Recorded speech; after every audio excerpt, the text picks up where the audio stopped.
What's going on, everybody? It's Matt, aka the Lumberjack Landlord, and we are here for fantastic and fabulous Fridays with Mr. Mike Zuber, the author of One Rental at a Time. Mike, how's it going on the West Coast this morning? It's a little cloudy this morning. It's only going to be like 65 or 66. I might need a jacket. Well, that's fun, Mike, because I'm wearing this color in honor of the fact that it is April 16th and we are getting snow this morning. We've gotten 2 inches already. So yeah. Oh, really? I was kidding. Oh my God. And That's folks, hilarious. that's the only reason people stay in California right there. Ta-da! Yeah. And why people don't move to New Hampshire, largely speaking, unless you're already from Mass and dealing with it.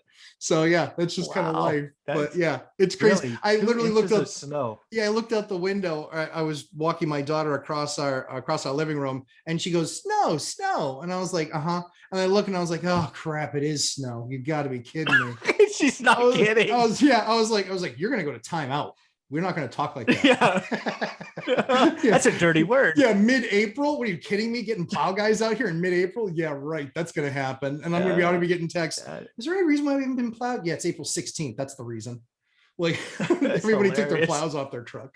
So, Mike, the one thing that I wanted to talk about, starting strong with us today is just kind of where we're at today, kind of position wise. We've got portfolios that we manage, obviously, and we've got a ton of property. But I think with, what's going on with the pandemic, obviously that shifted and changed a lot of things. Obviously, we still look for good and great deals. Obviously, we're still doing deals. We're buying, we're selling, we'll do everything. So what I wanted to kind of open up with is just kind of generally speaking, kind of where you're at today and kind of what you see based on all the financial stuff that you've gone through and all the market watching that you're doing, which is fantastic. If you guys aren't watching that on One Rental at a Time on a daily basis, you are missing out on probably the 11 best minutes of YouTube television you're going to see on a daily basis. It's quality stuff, honestly, like a ton of good comments and just watching what people are doing and kind of how you're taking through it. But where are you at right now today based on where the market is? What are you doing with your money? Are you selling? Are you buying? What does it look like, Mike? So first off, I'm glad we talk about this stuff because there's a lot of kind of legacy YouTube entertainers who are quote unquote real estate folks that now are doing other things, whether they're being stock traders or doing whatever. And you and I've been doing this a long time. Yeah. And, everything that I'm doing today, other than talking to a camera for 15 minutes a day, is what I would do anyway. So in my personal portfolio, which I rely on to pay my bills, we did a couple of things, right? First off, February or March, I think it was March of last year when California shut down. I had a pretty rough weekend. I'm like, shit, we've got, almost a couple hundred units. What happens if, I remember thinking, what happens if half of them don't pay? Yeah. I remember having that vision, that real, oh my God. And, that was rough. So we had a full on talk with property manager and we did lots of things to make sure that we were okay. And thankfully everything worked out way better than expected, right? We've had a couple of horror stories, but we were in a position where 1 or 2 people gaming the systems wasn't going to really injure us long-term. But really what that made me do in 2020 was again, look at our portfolio. All right. I'm a cash flow investor. So we did several things last year, and this is the beauty of you and I being in the business. The first thing we did is we refied debt. So, some folks may look at that and go, oh my God, he did cash out refis. No, I just did rate and term, right? Sure. Cash is not something I'm in a desperate state for. I have equity lines if I need those. So I just did rate and term. Why is that important? Well, if you can lower your mortgage payments $5,000 and everything else remains equal, where does that $5,000 go? It goes to the bottom line. That's right. So, it wasn't quite $5,000, but it was, it's frankly the only line that matters. These people that talk about unit counts and all these other things, they just don't understand basic math. So again, the bottom line was up. Then what we did is we realized that houses, and folks, this is investable. Houses are going to be the asset of the future because people want space, the vertical living next to your neighbors. This crisis has been long enough to change consumer behavior. So what we did also throughout the year is as units turned in houses, we raised rents in our houses over $2,000 total, right? Not a lot turned, but enough. So again, right, 4 + 2 is 6. So first off, we exited 2020, which was a rough year, in a much better cash flow position. That's kind of step one. Step two is we looked at our assets and we said, wow, the market is really, really hot. There's not a lot of inventory. Even junk is selling. Yeah. Yep. So we had a couple of assets that we bought in 2010 for nothing. I mean, not quite nothing, but almost nothing, that were, a little bit too close to the railroad, or, a little bit too close to this part of town. And we're like, you know what? Let's just see. It's time. Yep. It's time, right? I mean, when you start building, like in 2010, right, when you were buying everything hand over fist, everything wasn't gold, right? Some of it was fool's gold, and you just didn't know, right?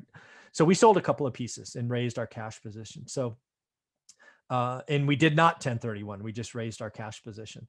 Okay. So again, we exit 2020 in a better cash flow position significantly, and in a better cash position, because, man, real estate's a cycle. Consumers are running cycles. And I have probably 5x cash I normally have. One, we're retired now, so it's probably prudent, because we don't have the W-2 job, to have more cash. Sure. But, we're probably double where we would normally be, because I'm excited by what's coming. Yeah. Yep. Yeah. I think, we're about 2x where we normally are. As far as cash reserves and what we have there. I mean, I feel like, we're Citigroup and Bank of America, just pulling off the reserves to improve the quarter number. Yeah. I was like, you didn't have quite the quarter blowout that you're saying you had. There was just a little bit of movement across the balance sheet right there, but I'll let it slide because it's legal. Yeah, but it's a generally accepted accounting practice. Yeah. GAAP. Yeah. Exactly. That's what they call GAAP. So yeah. So that's I think, so we're usually, we're about 2x where we normally are. I think that transaction count for us, I think the first half of this year, we'll probably do 2 to 3x the number of deals we do in the first 6 months of a year. So we're much higher volume as far as what we're doing, because there's still been pockets. There's still been off-market stuff where people are, getting out, or where, we're taking over a 5-plex. The guy's owned it for 40 years, and he's like, I'm done. I'm good. I'm good. I'm good. I'm out. I'll take it. And he, it was great because he was smart about it. And he just said, could I throw it on the market and go absolutely crazy and have to deal with some newbie buyer that doesn't really know what they're doing and potentially have a deal go sideways, but they gave a massive number? He's like, he was actually really disciplined. He just said, I'd rather deal with a guy who, when he signs the paper, 40 days later, we're going to close, be done. No questions, no inspections, no any of that stuff. Now, to be clear, Mike and I do not believe, as a newbie buyer, that you should be going with no inspections. We do not believe that at all. I certainly don't preach that. In fact, I preach the opposite, which is, if you can camera the line for an extra $150, and if you can camera the chimney for an extra $150, you should do it. And pest, you should do. Up here in the, because our state is literally made of rock, i.e. the granite state, we have radon testing, which is radon gas that comes up out. It's known to be cancer causing, but it has to be highly concentrated. But you still have that test done. So there's a lot of things like that when we're talking to people, we say, spend $1,000. That's what a full-on inspection is going to cost you to do all that stuff. However, when you're doing an off-market deal, as you know, I mean, talk about some of the off-market deals that you've done. I mean, they have to be really super clean if the guy's going to want to deal with you, right? Yeah, off-market deals really does take experience, and really it comes down to a conversation about price and terms for me. Yes. Right? Do you want your price? Well, then my terms. Right. If you want terms, then my price. Right. So there's a give and take. And frankly, I can't think of the last off-market deal where I did any true inspections, other than maybe somebody on my team walking it, going, watch out for that. Watch out for that. Sure. Because again, it's about that trust level. It's about just knowing what you're getting into. And again, right or wrong, when you've done 40 or 50 remodels, there aren't that many more surprises to come, right? Once you remove sheetrock and drywall, it's like, oh, look at that. We got to rewire the house. Shocking. I've never done that before. Do you guys have knob and tube out there? We do. Yeah, okay. Absolutely. I did a couple of those last year. That's real big here. And so for those of you who don't know, knob and tube is basically the oldest wiring that you had in the house. And basically they have these porcelain holes that they port all the beams with. So you actually feed the wire through that. And then how it's actually then. It had to be hard. Yeah. Oh my goodness. Do. Imagine wiring a house with that stuff. Holy cow. That must have taken forever. But that knob and tube stuff, so people know, insurance companies, almost all of them require that it not be there. Not only that it's not functioning, but that it also not be there. FHA, I know, is a big one on that as well. FHA it's got to be removed if it's seen. Yep. For sure. So if you see that on your inspection report, know that it's going to become an issue for your bank largely. And so you need to be getting a quote. One of the things I always tell people too is, and this is not a strategic way of getting the price lower, because in this market, it will more than likely get you kicked out. What it is making sure that you understand exactly what your risks are. Because if you go in there, or if you need to do that to close, they might need to spend thousands of dollars to get that stuff removed, or it might need to get an appraisal that's called subject to that actually being removed in order for you to even close, which means they're going to have to spend money before FHA is going to allow you to close on a house like that. Something to just keep in mind that can really get you. Oh, absolutely. There's so many things that newbie investors should do that you and I no longer do. Yes. Like inspections and all of that. But that's the trade-off, right? If I was starting out again, like I did, I paid for inspections for somewhere between 5 and 10 years every time. Yep. Like title insurance too, right? But I still get it every time. Insurance. And guys, do not cheap out on title insurance. That is a horrible idea.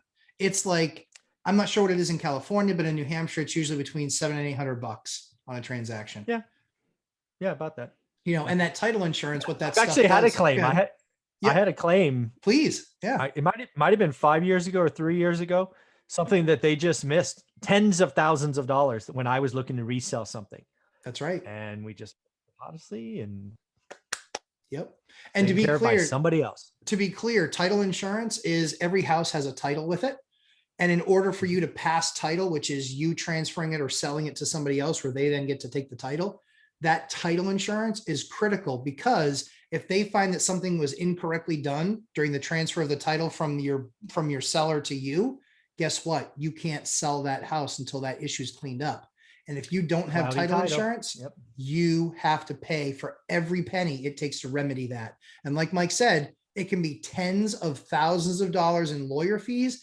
And it can also take a significant amount of time. Where Mike and I both bought stuff in the last crash. When that happened, how valuable was that stuff? Mike, I had a claim as well, and it saved me like 23 grand is what I saw the final invoice to be. Saved me $23,000 because they missed something on the title search when the property passed from the seller to me. And when I went to go resell that property, it would have been a $23,000 liability for me at instead of $700 paid up front. Same deal. Yeah. I actually have no idea how title was doing any of that insurance during that 2008 to 10 blow up. They should have tripled prices. It was so risky for them because it was moving so fast. Well, you remember the RoboSigner deal? That was RoboSigner with Wells Fargo, right? That was a big one with them. Yeah, it was crazy, people. Yeah. And always, because if something goes sideways like that for Mike and myself, we do so many transactions that if one hits and goes sideways, not on the title side, but on an inspection of, there's bugs, there's this, there's that, or the other, we have the resources to go through and spend the few $1,000. We're making up for it with an economy of scale. You should not be doing that. You should be spending that money, making sure that you're going through the process, because for us in the beginning, it was much the same for us. We paid for every inspection. We paid for every title insurance. We paid for every fee that there was on that lovely, what used to be called a HUD and now is called an Alta statement. But that's that statement that you're getting from the bank of, here's all your fees and all the stuff exposed so you can actually see it line by line. Yeah. And again, remember, this is a people business. In the beginning, yes, it's about deals and finding good or great deals. But remember, part of what you're doing is you're building out a team that you hope to be leveraging for decades. That's right. So meet inspectors, meet electricians, meet roofers, meet GCs, meet title, meet realtors, meet bankers. I didn't appreciate the importance of your network for the first 5 years. I thought the answer was Excel. It's not, it's people. Yeah. So, you know, use the fact that you're spending $1,000 on inspections to build a Rolodex, and ask, you know what?